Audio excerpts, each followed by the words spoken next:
ಅನ್ನಪೂರ್ಣೇಶ್ವರಿ ನಗರ ಠಾಣೆಯಲ್ಲಿ ಈಗ ಪವಿತ್ರ ಗೌಡ ಇರೋದು, ಪೊಲೀಸ್ ಠಾಣೆಯಲ್ಲಿ ದರ್ಶನ್ ಕಾರು ಚಾಲಕ ಲಕ್ಷ್ಮಣ್, ಪ್ರದೋಷ್ ಕೂಡ ಇರೋದು. ಕೆಲವೇ ಕ್ಷಣಗಳಲ್ಲಿ ಕೋರ್ಟ್ಗೆ ಕರೆದೊಯ್ತಾರೆ ಪೊಲೀಸರು. ಎಲ್ಲರನ್ನೂ ಒಮ್ಮೆ ಅಲ್ಲ, ಯಾರ್ಯಾರು ಬಂದಿದ್ದಾರೆ ಅವ್ರನ್ನೆಲ್ಲ ಕರ್ಕೊಂಡು ಹೋಗ್ತಾರೆ, ನ್ಯಾಯಾಧೀಶರ ಮುಂದೆ ಹಾಜರುಪಡಿಸ್ತಾರೆ.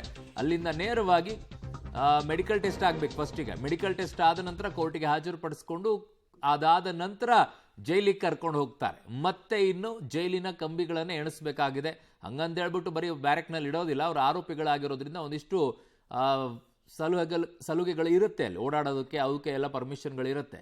ಅಪರಾಧಿಗಳಿಗಿರೋದಕ್ಕೂ ಮತ್ತೆ ಆರೋಪಿಗಳಿಗಿರುವಂಥದ್ದಕ್ಕೂ ವ್ಯತ್ಯಾಸ ಇದೆ. ಇವರೆಲ್ಲರೂ ಕೂಡ ಅವ್ರು ತೆಗೆದುಕೊಂಡು ಹೋಗಿರುವಂಥ ಬಟ್ಟೆಗಳನ್ನು ಹಾಕೊಳ್ಳೋಕೆ ಅವಕಾಶ ಇರುತ್ತೆ. ಅಪರಾಧಿ ಅಂತ ಆದರೆ ಅವರಿಗೆ ಅವಕಾಶ ಇರೋದಿಲ್ಲ. ಅವರಿಗೆ ಅಲ್ಲಿದೆ ಸಮವಸ್ತ್ರಗಳಿರುತ್ತೆ, ಅದನ್ನೇ ಹಾಕ್ಕೊಳ್ಬೇಕಾಗತ್ತೆ.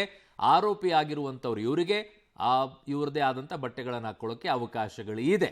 ಸೊ ಈಗ ಮನೆಯಿಂದ ಹೋದ್ರು, ಅದಾದ ನಂತರ ಅನ್ನಪೂರ್ಣೇಶ್ವರಿ ನಗರ ಪೊಲೀಸ್ ಸ್ಟೇಷನ್ನಲ್ಲಿ ಈಗ ಪವಿತ್ರ ಗೌಡ ಇರೋದು. ನನ್ನ ಸಹೋದ್ಯೋಗಿ ಭಾರತಿ ನನ್ನ ಸಂಪರ್ಕದಲ್ಲಿದ್ದಾರೆ. ಭಾರತಿ, ಈಗ ಎಷ್ಟೊತ್ತಿಗೆ ಕರೆದುಕೊಂಡು ಹೋಗ್ತಾರೆ ಆ ಸ್ಟೇಷನ್ ಇಂದ? ಏನೆಲ್ಲ ಪ್ರೊಸೀಜರ್ಸ್ಗಳು ನಡೀತಾ ಇದೆ? ಏನಾದರೂ ಮಾಹಿತಿ ಬರ್ತಾ ಇದೆಯಾ ಭಾರತಿ? ಹೌದು ಅರುಣ್, ಸದ್ಯಕ್ಕೀಗ 3 ಆರೋಪಿಗಳನ್ನು ಮಾತ್ರ ವಶಕ್ಕೆ ಪಡೆಯಲಾಗಿದೆ. ಹೀಗಾಗಿ ಇನ್ನು 4 ಆರೋಪಿಗಳು ಬರಬೇಕು. ದರ್ಶನ್ ಜೊತೆಗೆ ಇಬ್ಬರು ಚಿತ್ರದುರ್ಗದಿಂದ ಬರ್ತಾ ಇದ್ದಾರೆ, ರಾಘವೇಂದ್ರ ಹಾಗೂ ಅನುಕುಮಾರ್. ಜೊತೆಗೆ ಮೈಸೂರಿಂದ ನಾಗರಾಜ್ ಬರ್ತಾ ಇದ್ದಾರೆ. ಹೀಗೆ ಇವರೆಲ್ಲರೂ ಬಂದ ತಕ್ಷಣ 4 ಆರೋಪಿಗಳು ಬಂದ ತಕ್ಷಣ ಸಹಜವಾಗಿ ಒಟ್ಟಿಗೆ ಕರೆದುಕೊಂಡು ಹೋಗುವಂತಹ ಸಾಧ್ಯತೆ ಇದೆ. ಆದರೆ ಅದಕ್ಕಿಂತ ಮುಂಚೆನೆ ಪವಿತ್ರ ಗೌಡ ಅವರನ್ನ ಅರೆಸ್ಟ್ ತೋರಿಸಿ, ಈಗ ಅಂದ್ರೆ ಆಲ್ರೆಡಿ ಠಾಣೆಗೆ ಬಂದಾಯ್ತು. ಹೌದು, ಹೀಗೆ ಅರೆಸ್ಟ್ ತೋರಿಸಿರ್ತಾರೆ, ಅರೆಸ್ಟ್ ದಾಖಲಾತಿ ಮಾಡ್ಕೊಂಡಿರ್ತಾರೆ. ಹೀಗಾಗಿ ಅವರನ್ನ ಅದಕ್ಕೂ ಮುನ್ನವೇ ಚೆಕಪ್ಗೆ ಕರ್ಕೊಂಡು ಹೋಗುವಂತಹ ಸಾಧ್ಯತೆ ಇದೆ. ಇಲ್ಲಿ ಯಾವುದೇ ಒಂದು ಒಟ್ಟಿಗೆ ಎಲ್ಲರೂ ಕರ್ಕೊಂಡು ಹೋಗಬೇಕು ಅನ್ನೋ ರೂಲ್ಸ್ ಏನೂ ಇಲ್ಲ. ಆದರೆ ಎಲ್ಲರೂ ಒಟ್ಟಿಗೆ ದಾಖಲಾತಿ ಮಾಡಿಕೊಂಡು ಆ ಬಳಿಕ ಮುಂದಿನ ಪ್ರೊಸೀಜರ್ ಅನುಕೂಲ ಆಗುತ್ತಲ್ಲ.